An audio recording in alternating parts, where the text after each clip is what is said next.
Selena, and today I'm going to be cooking sweet potato Philly cream sauce with ravioli. So the first step is I have my big sweet potato here. I know they all vary in size, but you only need one for this, and it's peeled already. So what I'm going to do is going to cut this in large chunks.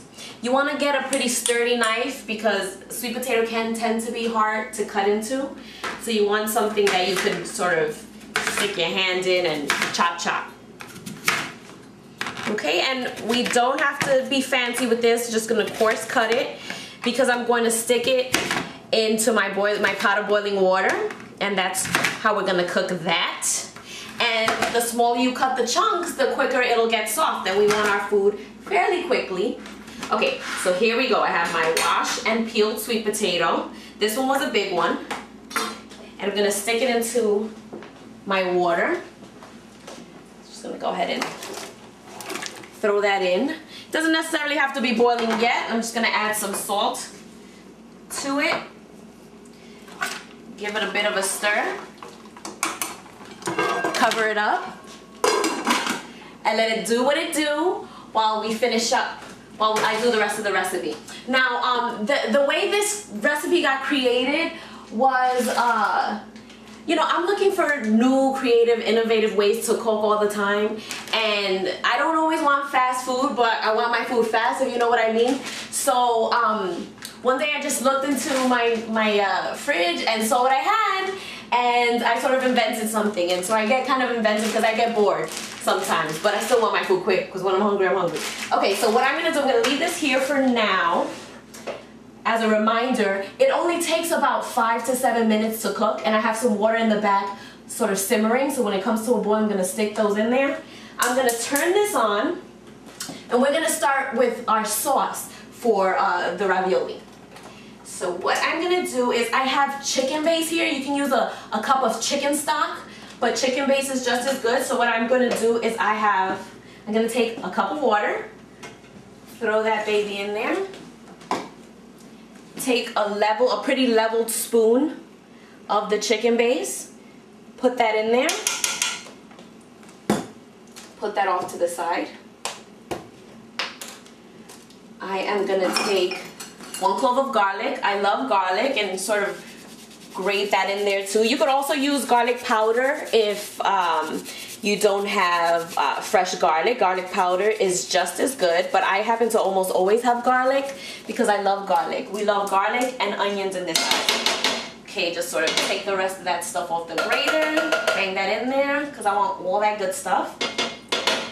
Throw that in there. Now I'm going to whisk it up in there so that everything gets mixed in. Because it's a powder, you don't want it to clump up, so you want to give it a good stir. I have a bar of cream cheese here. I'm going to take the bar of cream cheese and sort of cut it up because I'm going to add it in here, and I want it to sort of melt in there nice and evenly and quickly. So I'm going to take that, throw it in there. To that, I am going to add half a teaspoon of sage. Okay, so I am going to sort of chop this down in here, get that mushed up. Don't worry if it gets, you see how there's chunks and stuff in there? Don't worry, that is going to dissolve up. But you want to stay on top of it, and you want to whisk it so you can sort of break those pieces up so it gets smooth and creamy. Smooth that up. Gonna add a little bit of salt to this. Just a little bit. I'll taste it in a little while to see if it has enough, but we're not done yet, so I don't want to add too much flavor and then it get all salty and stuff. I want it to be good. So we're almost done with this. So I'm going to leave that there for a second. I want to take my ravioli, and this is mini ravioli. So like I said, it's not going to take that long. You find it in the frozen food section. And okay, here we go. I have my pot back here. I already added salt to it. Tossing those ravioli right in there. I'm gonna give that a quick stir. All right, so now these two should be ready about the same time. So let me just come back to it. Stir it up. You see those big pieces are already sort of dissolving down. I love this recipe because it's simple, but it's flavorful, and it's really healthy because there's nothing else that's gonna be added after I get the sweet potato. If you want, what you can add, if you want more than just the sort of, look, it's already nice and creamy. I digress. It's already nice and creamy, look at that.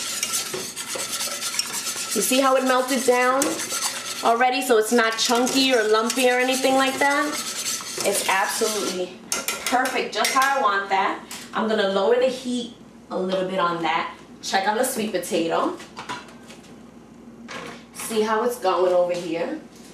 You wanna, it'll be ready when it's fork tender. I don't know that it's gonna be ready just yet. Okay, just gonna let that boil down a bit. That should be ready in like another 5 minutes. Just gonna check to see if the potatoes are ready, and you know they're ready when it's called fork tender, so you squeeze through a fork and they sort of start to break apart. Yeah, that's perfect. You see it goes all the way through. That is just how we want them, because what I'm gonna do is take those and just get a slotted spoon. That way we don't dirty a strainer or another dish, and put them right in here to my pot with my sauce, my creamy sauce. Put them right in there. This smells so good. This sauce by itself smells so good. Now I'm gonna take 3 and put them right in my measuring cup for later. You'll see what I use that for. The rest, I think there's one more. And this is perfect because my ravioli is just about done. You know they're done because look, they start floating to the top there. So those are just about done. So I am gonna take those out in a sec. But what I wanna do is take my potato masher and just start mashing away in here. Now, you could do this because this is stainless steel. You can do this if this was Teflon because you risk scraping the bottom, and that is not safe because you don't want to eat any of those bits from your pot. So you can do this if it's stainless steel. If not, you could just take this, throw it in the, take the potatoes, take this cream mixture and put it in a blender, or you could take a mixer and just mix that right up. It's fine. Or you could do like me and save a dish and put that right in there. Now you can puree it anyway if you want, if you're not into the chunk, but I don't care. I don't mind a little texture on my ravioli. Let me get my whisk, because I think I did. Oh, look at this beautiful color that it turns. It's like this nice little orange color. I love sweet potato. Just gonna let that simmer there for 1 second while I get my plate and put some of these ravioli on it. Slotted spoons are your friends because you just take it, put it right on here. Oh, this is great. Love it. We're gonna go ahead and take my, this looks just about done. Take my cream sauce, bring this over here, pour it right on top of my ravioli. Oh, this is looking so good. It smells so good. Oh, I love the texture of that. Get that sauce on there. This is delicious. I have some parsley here. If you had some sage, you could use that. If you just want to get fancy, decorate your plate. Really, if I was coming home from work, I would not do this. But for you guys, I make things fancy. What can I say? Oh, okay. So I have this, my leftover potato that I'm gonna mash. Ooh, it just spit out at me. Okay, so I'm just gonna mash this. And this, notice we didn't add cream to this, so it has less fat. Just to add a little dose of color right on top. Look how pretty. There you have ravioli with sweet little Philly cream sauce, and it is delicious. Thank you for watching. Enjoy. Again, I'm Selena. Take care.